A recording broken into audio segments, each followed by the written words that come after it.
지금 상황이 좋지 않으니까 단기적으로 여러 가지 완화책이 나오는데 이제 또 장기적으로도 대책이 나오고 있죠. 올해 초 부동산 시장이 굉장히 심각해졌죠. 22년 1월 이때 봤을 때 이미 기준금리는 두 차례 인상해서 1%까지 올랐었고 DSR 2단계가 들어가면서 1단계는 거의 뭐 6억 이상 집 그래가지고 부동산 쪽으로 들어갔다면 2단계부터는 2억 이상으로 들어가서 전방위적으로 규제가 들어갔죠. 그러니까 어떻게 돼요? 서울도 하락 전환하고 전국도 지금 10채 중 8채가 하락거래였다. 지금도 그런 이야기예요. 직거래가 많아서 하락거래가 늘었다. 직거래에서 하락거래 비중을 봤더니 70% 후반이더라. 그래서 거의 한 10채 중 8채 이야기하고 있는데 지금 분위기가 올해 초보다 더 안 좋아요. 기사가 포털에 메인으로 잘 안 떠서 그러지 올해 초보다 상황이 더 안 좋다. 그래서 지금 최고가 대비 하락거래들이 이렇게 나오고 있다는 거죠. 그 다음에 GTX 라인들 계속 떨어진다 이야기 나오고 있고 지금 뭐 강원도 이야기하고 있는데 여기도 막 차 탔는데 떨어졌는데 지금 뭐 믿고 가고 있는 거예요? 윤석열 효과. 규제 완화해준다니까. 특히 종부세에 관해서 굉장히 완화해주고 있죠. 다주택자들. 다주택자들한테 그렇게 종부세를 완화해주면은 매물이 더 버티겠죠. 그러니까 버틸 수 있다. 정부에서는 그러면은 집값 안 떨어진다고 안이하게 생각하고 있나 본데 양도세나 종부세가 아니라 역전세가 제일 세게 들어오고 있는데 지금 역전세 대란 눈앞에 두고 있다. 그래서 보면 이제 뭐 강남 4구도 떨어지고 송도도 물론 떨어지고 이런 상황이었죠. 그런데 윤석열 대통령이 당선되니까 뭐라 그래요? 시장 정상화다. 이렇게 생각을 해봅시다. 쌀이 있어요. 왜 쌀로 이야기를 했느냐? 부동산은 남아있는데 쌀은 소모품이니까 비교 대상이 틀렸다라고 이야기할 수도 있지만 중요하게 생각하는 건 부동산도 필수제죠. 쌀도 필수제죠. 의식주 중 하나씩 가지고 있으니까. 근데 쌀이 한 10만원에 팔던 게 갑자기 모든 유통업체에서 담합을 해가지고 갑자기 한 30만원으로 올려버린다. 그럼 요거 정부에서 규제해야 돼요? 말아야 돼요? 들어가는 거죠. 그러면은 정상화는 이 가격이 담합하고 그래가지고 막 규제 때리고 너네 뭐 하고 벌금 매기고 막 하다 보면은 결국엔 가격이 원위치로 돌아갈 테고 물가 상승률 반영해서. 그런데 이렇게 되는 게 정상화 되는 거지. 가격 올랐는데 여기 막 독점한다고 강하게 했으니까 세금 매기지 마. 그냥 30만원에 팔어. 예전에 10만원에 팔 때처럼 똑같이 세금 매겨. 이러면 이게 정상화예요? 그러니까 정상화가 되지도 않았는데 자꾸 정상화 이야기를 한다. 그것도 언제까지? 최근까지. 가격이 정상화가 돼야 시장 정상화이다. 그런데 지금 보면은 서울에 주택 구입 부담지수 보면요 100명 중에 2.6명이 집을 살 수 있다고 합니다. 중위소득으로 중위 가격의 아파트를. 그게 시장 정상화예요? 시장이 정상화가 안 됐는데 정상화라고 우기고 있을 뿐이죠. 그래서 시작부터 많은 완화책이 계속 나오고 있습니다. 왜? 이러려고 뽑아줬죠. 당선되자마자 양도세 중과 유예부터 들어가고 그 다음에 한 달 만에 대책 나왔죠. 분상제 가격 높여주고 열흘도 지나기 전에 규제 지역 해제하죠. 그 다음에 바로 다음 달에 또 종부세 개편 들어가고 있다. 근데 개편이 어떻게 들어가요? 다주택자들에게 혜택을 주죠. 정부에서 하고 있는 정책의 핵심은 고가 1주택도 아니에요. 고가 1주택도 물론 혜택을 받고 저가 1주택 같은 경우는 거의 혜택에서 외면이 돼 있죠. 그러면은 거의 안 받고 여기는 뭐 조금 받는다면 주 혜택자는 다주택자들이다. 여기다가 혜택을 엄청나게 주고 있다. 왜 그럴까요? 다주택자가 되기 용이해져야 투자할 가치가 있는 거죠. 고가 1주택 가지고 이야기를 하는데 고가 1주택에서 일부는 투자고 일부는 거주겠죠? 그런데 거주라고 생각을 해봤을 때 실수요자인지 아닌지 구분이 안 갈 수가 있죠.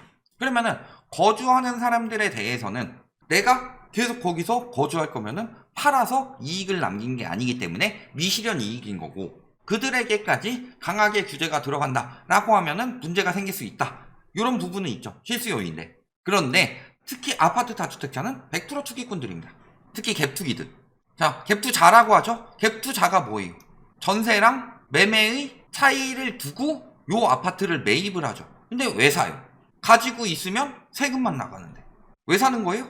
더 올려서 팔려고. 좋게 얘기해서 부동산 투자지 혼지사기 아니에요?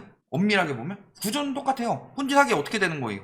처음에 산 사람, 그 다음에 누군가 이익 보죠? 다음 이익 보고 그러다가 마지막에 산 사람들한테 다 떠넘기는 거. 비슷한 구조예요. 다만 누구 하나가 이득을 독점하는 게 아니라 전반적으로 실수요로 살다가 판 사람이라든가 혹은 다주택자들은 엄청나게 이득을 보는데 마지막에 돈 주고 산 1주택자들이 피해를 많이 보죠. 그런데 왜 다주택자를 완화를 해주느냐? 저거는 집값을 올리겠다는 정책이다. 특히 지금은 집값이 떨어지고 있으니까 뭐 하는 거예요?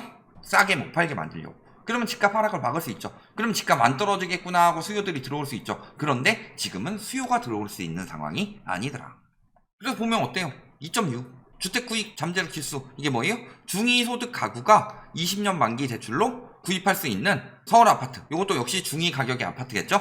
그랬을 때 전체의 2.6%. 그러니까 중위소득으로 살 수 있는 건 4억 3천인데 가격은 9억이 됐어요? 중위 수준으로 살 수 있는 게 4억 3천인데 종부세 완화 기준을 더 높이고 있어요.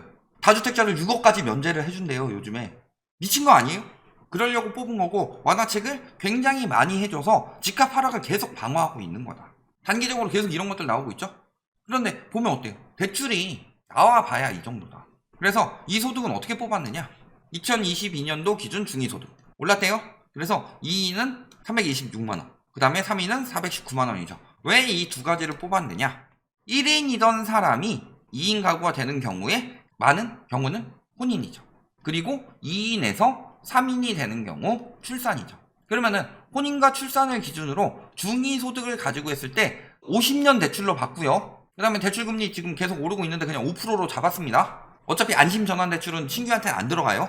그랬을 때 DSR 40% 맞추려면은 대출이 얼마나 나와요? 3인도 4억도 안 나온다. 4억도 안 나오는 대출 받아가지고 살 수 있는 집이 얼마나 되겠어요? 모으기도 힘든데. 그러니까 아무리 저렇게 완화를 해도 집값이 다시 치고 올라가기는 상황이 안 맞춰준다는 거죠. 왜? 예전에는 집값이 올라가면 대출을 더 내줬는데 요즘에는 집값이 올라가도 돈을 못 벌면 대출을 안 내주니까. 그러니까 지금 막 대출 막혀가지고 주거 사다리가 막혔느니 뭐니 하는데 주거 사다리가 왜 필요해요? 주거 사다리를 높게 해가지고 계속 사다리 높여가지고 거기서 흔들흔들 거리는 거 올라가다 사람들 떨어져서 죽도록 만들지 말고 깎아서 낮춰야 될 거 아니에요. 그래야지 주거 사다리는 사지 멀쩡한 사람들만 올라갈 수 있죠? 그러면은 그 중에서도 좀 튼튼한 사람들만 배려하는 나라, 그런 나라들이 있어요? 예를 들어서 계단만 있고 엘리베이터도 두지 않고 휠체어도 못 올라갈 수 있는 건물이 있어요. 그럼 거기에다 대고 뭐라 그러죠? 장애인 배려 안 한다고. 그 다음에 뭐 노인들 올라가기 힘든데 노인들 배려 안 한다고. 그런데 집값에 대해서는 주거 사다리라고 하면서 사다리 기어 올라갈 수 있는 몇 안 되는, 사다리도 아니에요. 요즘엔 주거 클라이밍이죠. 이렇게 잡고 올라갈 수 있는 사람들, 그 정도 기력이 안 되면 다 올라가다 떨어진다. 그게 자금의 상황이고. 그러니까 사람들의 심리 중에서 가장 문제가 되는 거, 인구 감소죠. 그러니까 요거 자꾸 붙들고 늘어지죠. 예를 들어서 규제책이 나왔다, 뭐 심리가 어쩌고 저쩌고 막 지들 나름대로 궤변을 해요. 그런데 인구 감소에 대해서는 장기적으로 집값 우상향 한다는 인간들도 요걸로는 다른 사람들을 납득을 못 시키더라. 요거는 막 속는 사람들 많게 막 어떻게든 막 규제가 해서 뭐 마음이 급해지고 그래서 수요가 몰리니까 집값이 오르고 지금 아니면 못 산다고 막 이런 식으로 할 수 있는데, 인구 감소는 어쩔 수가 없죠. 그렇잖아요. 인구 감소가 가구 감소로 이어질 수밖에 없고 공급은 남아있죠. 문제는 부동산은 재건축이라도 하지 않는 이상은 부수지 않죠. 그러면은 그 빈집이 남아있는데 인구가 감소되고 수요가 줄어요? 그런데 플러스로 신규 아파트는 계속 들어오죠? 그러면 어떻게 돼요? 수요 공급에 맞지 않아서 가격이 떨어지게 생기죠. 그러니까 이 인구 감소에 대해서 어떻게 막아야 될까? 그런데 집값을 안 떨어뜨리면서 막는 방법은 없죠. 그러니까 뭐 하는 거예요? 자, 집을 누가 사요? 미성년자들이 뭐 집 산다 일단 이야기하고 있는데 요거는 증여고, 집을 살 수 있는 수요를 늘리기 위해서는 뭘 해야 돼요? 경제 참여 인구를 늘려야 되겠죠. 인구보다 더 핵심적으로 영향을 받는 거는 사실은 생산 가능 인구. 생산 가능 인구보다 더 영향을 받는 것은 무슨 인구예요? 진짜 실제로 일하는 인구. 핵심 노동 인구. 그러니까 핵심 노동 인구가 문제는 지금 감소하고 있죠. 그래서 핵심 노동 인구 비중이 OECD에서 꼴찌 되는 게 얼마 남지 않았다. 지금도 굉장히 하위권이다.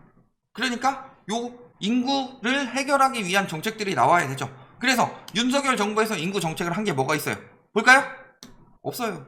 개뿔도 없죠? 그러니까 이번에 처음 인구 대책이 나왔어요. 그 전에 뭐 어떤 식으로 뭐 그냥 이론적인 거 있죠. 뭐 어떻게 해서 인구 감소를 줄여보도록 하겠다. 정책으로 발표된 거 말고 그냥 이런 식으로 추진해 나가겠다. 근데 그 추진해 나가는 게 쉽지가 않죠. 인구 감소의 핵심은 뭐예요? 남자 같은 경우는 부동산, 집값, 내 집 마련을 못하는데 내 처자식 살 집 하나 마련 못하게 생겼는데, 여자 같은 경우는 뭐예요? 육아 휴직을 하고 왔는데 복직을 하기가 힘들다. 혹은 일을 병행하면서 육아를 하기 힘들다. 이런 부분들이 핵심 정책으로 나와야 되는데 핵심 노동 인구를 늘리기 위해서 세운 정책이 뭐다? 입학을 1년 당긴다. 입학을 1년 당겨요? 그럼 졸업도 1년 당겨지죠? 그럼 어떻게 돼요? 예를 들어서 20세부터 64세. 요게 노동인구죠. 핵심 노동인구는 보통 25세부터인데 당기면 어떻게 돼요? 고등학교 졸업 1년 빨라지고 대학 졸업 1년 빨라지죠. 24세부터 64세까지 1년치가 늘어난다. 좋은 정책이죠. 교육부에선 그거 아니라고 우기고 있는데 그걸 하고 말하는 사람도 없어요. 지금 이렇게 이야기하는 거 저희가 처음일 것 같은데 갑자기 생뚱맞게 그런 거 있죠. 옆집에 도둑 들었대. 아, 나 도둑 아니야. 이런 것처럼 제발 저리니까 그 말이 나오는 거예요. 그럼 어떻게 돼요? 수능만 바꿔도 재수도 힘들어서 막 당시 7차, 8차 교육과정이 있다. 그럼 7차 교육과정의 마지막 사람들은 내년에 나 재수도 못하는데. 그럼 8차 교육과정의 처음 사람들은 막 선행학습 같은 것들도 하고 그런데 굉장히 힘들어지죠. 교육과정만 바꿔도 이런데 어떻게 1년을 땡기느냐. 거기다가 기껏 빠른 연생 없앴죠. 족보 꼬이고 성인들 막 기준도 어려워지고 한국 상황의 혼란을 더욱 가중시켜서 빠른 연생을 없앴는데 자 그러면은 만 5세랑 만 6세를 지금 같이 다니게 하겠다는 거죠. 기본적으로 만 6세가 1학년. 그래서 우리나라에 빠른 연도가 생겼는데 그냥 8살로 맞춘 거죠. 그런데 7살도 같이 당기겠다는 거죠. 7살이랑 8살이랑 같이 다녀요. 빠른도 불편하다고 없애놓고서 빠른 없이 맘먹어라 이거예요. 그리고 2세대는 어떻게 돼요? 당연히 2개 학년이 겹치니까 갑자기 확 늘어나서 대입 경쟁률 증가하죠. 그 다음에 재수생 증가하죠. 재수생 증가하면 어떻게 돼요? 경쟁률 그 밑에 학년 계속 영향 주겠죠. 무한 경쟁 시대 되는 거다. 사회 나가면 어때요? 취업 경쟁률 당연히 똑같이 증가하죠. 대학 졸업 연도도 같이 나갈 텐데 그러면 취준생들 다시 늘어날 테고 그럼 청년 실업 문제 그 다음에 청년 대우는 어떻게 해주겠어요? 아니 100명 뽑는데 100명 몰리면 제대로 된 대우 해주는데 100명 뽑는데 지원자가 200명이다. 그러면은 기업 입장에서는 대우 대충 해주고 뽑아요. 가뜩이나 우리나라 청년층 문제가 제일 심각한 게 뭐다? 최저임금 높다 이야기하고 있는데요. 최저임금밖에 안 주니까 최저임금 받아서 부동산을 어떻게 사요? 중위도 말이 좋아 중위지. 중위보다 평균이 더 낮은 이유가 뭐겠어요? 극단값이 많이 존재한다는 이야기고 위에서 많이 벌어쳐가고 나머진 대부분은 최저소득 받아가는데 그런 사람들이 어떻게 내 집을 마련을 하느냐. 1인 가구. 자, 인구수가 줄어도 1인 가구는 증가해요. 1인 가구가 증가하는 이유가 결혼을 못하고 혼인을 못해요. 왜? 돈이 없으니까. 돈을 못 벌어서. 집을 못 사는 것 뿐만이 아니라 돈을 모아서 집을 살 미래도 안 보이니까. 그런데 1인 가구가 늘어나니까 집값이 올라간대요. 이들 다 월세 전전하고 있는데. 특히 MZ세대의 경우는 거의 한 60%가 전전하고 월세 살고 있는데. 말도 안 되는 소리 하고 있는데 이렇게 된다고 해서 늘리면 그게 집값에 될 것 같아요? 경제만 더 침체시키지? 이 세대들만 끼인 세대라고 고생만 무지하게 하고 말이 되는 정책이냐. 진짜 문제는 뭐예요? 집값 오르면 혼인율, 출산율 감소한다. 그럼 어떻게 해야 돼요? 다시 까야지. 100% 상승했을 때 혼인율 5.7% 감소하고 출산율은 0.45명. 자, 우리나라 지금 0.81명 이렇게 됐죠? 0.45명만 더해도 1.26. 일본이랑 비슷한 수준까지는 가요. 지금 출산율의 1.5배가 되는 셈이죠. 그런데 집값부터 안 잡고 뭐 하는 거냐. 집값 안 잡으려고 왜 가진 안달을 쓰고 있냐. 결론. 우리나라가 여러 가지 문제가 있습니다. 근데 단기적으로 가장 문제가 되는 건 가계부채고 장기적으로 가장 문제가 되는 건 뭐예요? 인구 감소예요. 그런데 요 핵심에 뭐에 겹쳐 있어요? 일단 부동산. 부동산이라고 보기보다 집값이죠, 집값. 그래서 얘부터 잡아야 되는데 엉뚱한 짓거리만 하고 있다. 가계부채 잡으라고 했더니 뭐 하고 있어요? 50년 주담대. DSR 시행하니까 요거는 바젤3에서 세계적으로 시행되는 거니까 못 건들고 뭐 하고 있어요? 은행 쪼이고 가계부채 안 까이게 하고 있죠. 인구 감소 왜 생기고 있어요? 집값이 너무 올라서. 근데 이 인구 대책을 세운 게 생뚱맞게 뭐예요? 7세 입학. 핵심을 다 빗나가고 있다. 암에 걸렸으면요 수술을 해야지. 거기다 대고 계속 진통제 처방만 해주고 아프다고 하니까 거기 마사지만 계속 해주고 그래가지고 낫겠냐. 결국에는 병을 점점 키우고 있다. 경제의 병을.